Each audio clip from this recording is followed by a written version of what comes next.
જગતમાં બધું આવન જાવન લાગ્યું છે અને જેનો સ્વામીજી નાશ થવાનો છે એનું જ નિર્માણ કરવાનું કાર્ય ચાલી રહ્યું છે. તમે જોજો. અને હું તમને એવું કહું છું કે વિશ્વની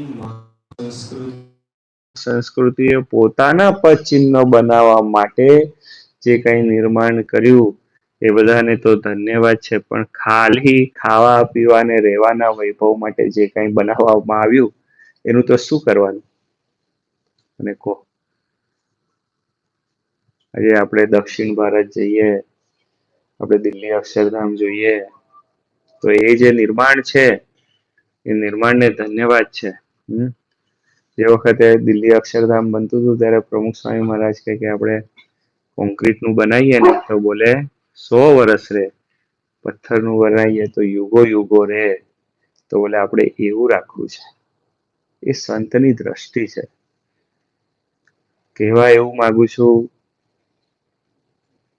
સ્વામીજીની એના ઉપર એક દ્રષ્ટિ એવી છે કે સ્વનું નિર્માણ કરવું.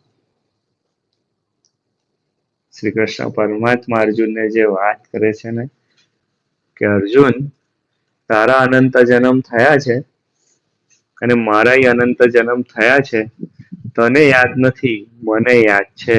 આપણે આપણું જીવન એવું કરવું છે કે જ્યારે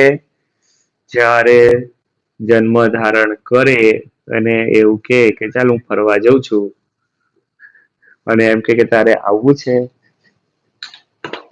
છે એવું કે, અને જો આપણે હા પાડીએ અને જોડે આવે ને તો એને આપણો સ્વભાવ ગમવો જોઈએ.